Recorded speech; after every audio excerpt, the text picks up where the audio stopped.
Terima kasih Anda masih menyaksikan Apa Kabar Indonesia Pagi. Pemirsa, dalam pengarahannya di sidang kabinet, Presiden Prabowo Subianto ini menekankan untuk menegakkan hukum bagi perusahaan yang melanggar ketentuan pertanahan dan juga hutan. Bahkan Presiden Prabowo memerintahkan agar penegakan hukum melakukan penindakan tanpa pandang bulu. Kepada unsur penegak hukum, Jaksa Agung, BPKP, Kapolri, dan Panglima TNI untuk menegakkan hukum dan aturan khususnya bagi perusahaan-perusahaan yang melanggar ketentuan-ketentuan pertanahan dan hutan. Ketentuan-ketentuan kita harus dipatuhi. Tidak ada yang memiliki perlakuan khusus. Bagi mereka yang sudah diberi kesempatan berkali-kali untuk menyelesaikan kewajiban-kewajibannya dan tidak melakukan, ya pemerintah akan melaksanakan kewajibannya, mencabut izin dan menguasai kembali lahan-lahan tersebut. Apalagi lahan-lahan itu adalah hutan lindung dan sebagainya. Jadi ini juga langkah yang akan kita laksanakan.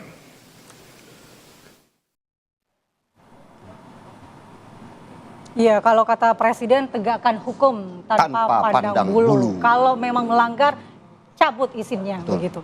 Kita akan lanjutkan dialog kita akan ke Mas Doni Ismanto, di mana tadi Pak Firman sudah memberikan komentarnya terkait dengan penanganan pagar laut di perairan Tangerang ini. Nah, Pak Doni, bagaimana Anda menanggapi dari Pak Firman yang menyatakan bahwa Kementerian KKP ini terkesan lambat dalam melakukan pemantauan, meskipun kita tidak mau lagi memperdebatkan apa yang sudah lalu karena kemarin sudah dilakukan pembongkaran bersama, tetapi evaluasi yang dilakukan oleh Komisi 4 DPR menyampaikan bahwa ini terkesan lambat penanganannya, Pak Doni. Ya, terima kasih. Bisa di sini saya informasikan untuk kita itu tidak hanya sebenarnya fokus kepada kapal ikan asing ilegal yang melakukan IUU fishing di fishing ground kita, tapi pengawasan ruang laut itu menjadi perhatian oleh Pak Menteri Trenggono. Tahun lalu itu ada 414 pengawasan KKPRL dan 593 pengawasan perizinan berusaha dijalankan oleh PSDKP. Ada 200 pelaku usaha yang kita tindak lanjut atas pelanggarannya. Ada reklamasi tanpa izin, pelanggaran tersus, dan aktivitas lain tanpa PKKPRL. Paling banyak media waktu itu cover ya tentang penyegelan reklamasi di Belitung dan pembangunan tersus di Morowali. Jadi masalah pengawasan ruang laut ini memang menjadi perhatian Pak Trenggono. Dan Polsus SDK Kelautan ini unit baru beberapa tahun ini ada, dan sekarang kita akan menambah satu dirjen baru nantinya tentang yang mengurus Ditjen Penataan Ruang Laut. Sekarang ini ada di Dirjen PKRL. Nah, itu yang bisa saya katakan. Nah, masalah pengawasan itu kan yang namanya laut ini sesuai dengan undang-undang, ada undang-undang pemerintah daerah. Pengawasan 0 sampai 12 mil itu ada di daerah, nanti koordinasi sama pusat dalam hal ini KKP. Contoh paling bagus adalah kasus Pulau Pari. Pulau Pari ini baru nih, masih fresh, di media sosial juga viral ya. Masyarakat mengeluh, lurahnya bergerak, Pemprov DKI bergerak, KKP bergerak langsung. Jadi dari daerah sudah berjenjang memberitahu, terus dari DKI melakukan penyetopan pengurukan itu. Mungkin teman-teman di sini kalau di media sosial lagi mulai ramai juga tuh yang Pulau Pari. Nah, KKP kemarin udah langsung full bucket dan kita lagi di dalam lagi akan dibahas sanksinya apa dan dipanggil, dan sekarang di stop freeze itu. Bekasi juga gitu. Kalau di Bekasi KKP langsung turun dari dinasnya. Ternyata ada kerjasama sama si swastanya. Jadi memang pengawasan ini saya setuju sama Pak Firman. Kami harus lebih memperkuat lagi koordinasi dengan daerah, karena bagaimanapun tentu daerah yang lebih tahu apa terjadi di lingkungan lautnya, dan ini yang kita harus perkuat. Makanya kami akan lebih perbanyak Pokmaswas, dan selain itu agar ada mata langsung dari kami di lapangan. Intelligent monitoring akan kita perkuat, satelit dan monitoring dengan melakukan patroli-patroli. Begitu. Ya Pak Doni, ini kan nama-nama dari pemilik SHGB dan SHM ini sudah diungkapkan oleh Kementerian ATR BPN. Apakah untuk menegakkan regulasi kelautannya, Pak Doni atau Kementerian KKP juga akan memanggil nama-nama yang sudah disebutkan tersebut, Pak? Ya, ini kita lagi koordinasi nih, komunikasi terus sama tempatnya Pak Nusron. Nah, maka ini kita juga tunggu tempatnya Pak Nusron ini gitu loh. Nanti kita pastikan, tadi kan Pak Presiden di TV One kan sudah memutar kan, ini kan sudah menjadi atensi beliau. Jadi maka ini harus koordinasi yang kuat dan komunikasi yang harusnya bisa lebih cepat. Baik Pak Firman, mungkin ada tanggapannya Pak terkait kasus ini agar bisa cepat selesai. Mungkin ada rencana pemanggilan seperti apa dari Komisi 4 Pak? Ya tentunya ini kan sudah kasus ya. Kalau udah kasus itu sudah proses hukum. Kalau proses hukum tentunya aparat penegak hukum. Namun yang saya sayangkan ini penjelasan Saudara Doni ini terkesan ada beban. Ada beban yang membebani Saudara Doni untuk bicara apa adanya. Yang jelas itu kan kesan saya itu Saudara Doni penjelasan muter-muter. Presiden udah menegaskan dalam pidatonya, kalau kasus hukum harus selesaikan secepat-cepatnya agar bisa memberikan jawaban kepada masyarakat adanya kepastian hukum. Nah, sekarang kita tidak perlu lagi menunggu.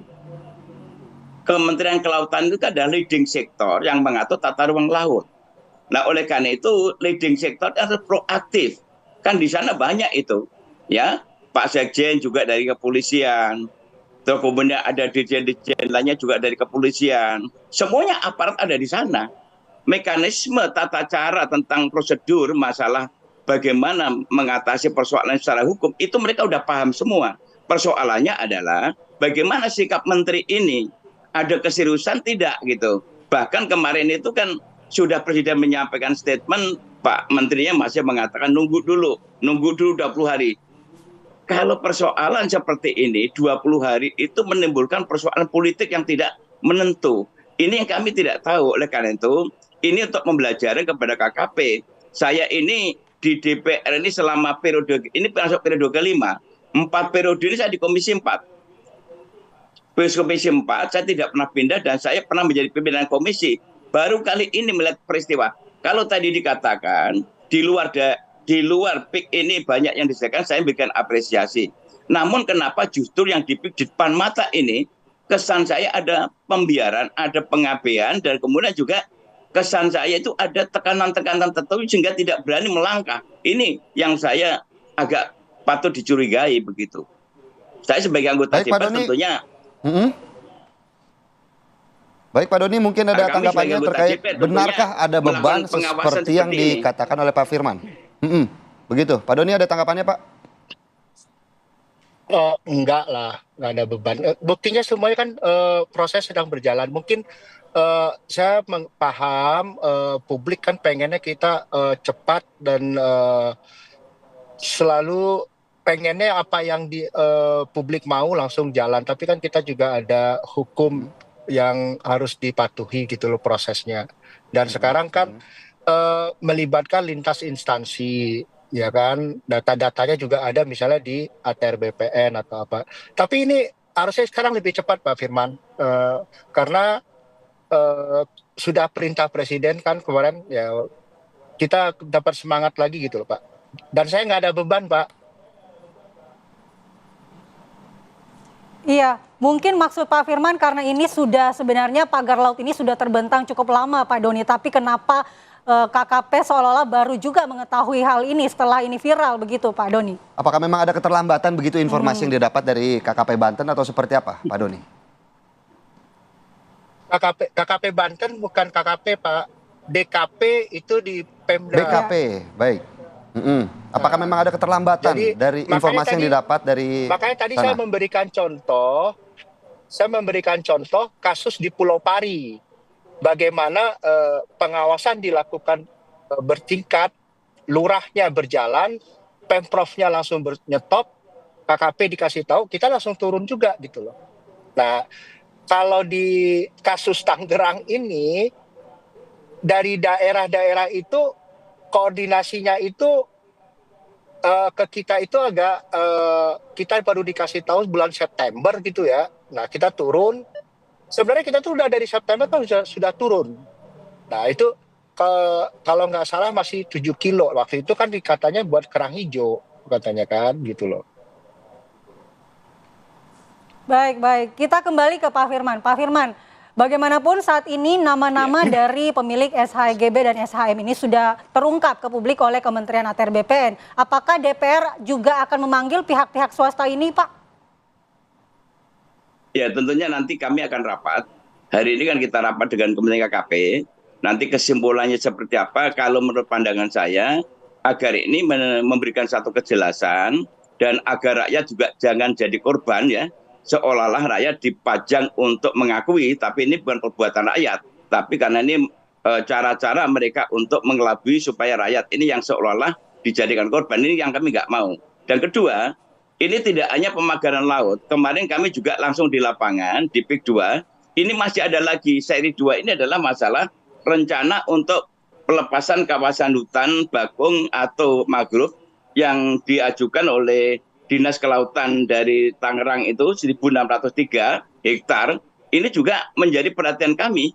Karena setelah kami lihat di sana ini akan sangat merugikan masyarakat di sana. Dan ini juga harus kita lakukan. Dan kemarin ketika kami di lokasi langsung kita minta supaya di stop prosesnya dan tidak boleh dilanjutkan. Dan alhamdulillah karena Kementerian Kehutanan juga belum mengeluarkan izin dan kami minta di stop. Karena itu juga menjadi bagian yang sangat-sangat berisiko bagi ekosistem kita. Bayangkan kalau begitu luasnya hutan lindung kita juga akan dibabat, ini juga menjadi masalah. Oleh karena itu karena ini ada di kelautan, maka tidak ada alasan lagi kewenangan-kewenangan regulasi-regulasi yang kita berikan kepada KKP. Saya ini Ketua Panja Undang-Undang Kelautan, Ketua Panja Pengelolaan Wilayah Pesisir dan Desa-Desa Kecil, kemudian ada Anklos 1928, dan masih ada Undang-Undang Tata Ruang Cipta Kerja, saya juga ada di situ.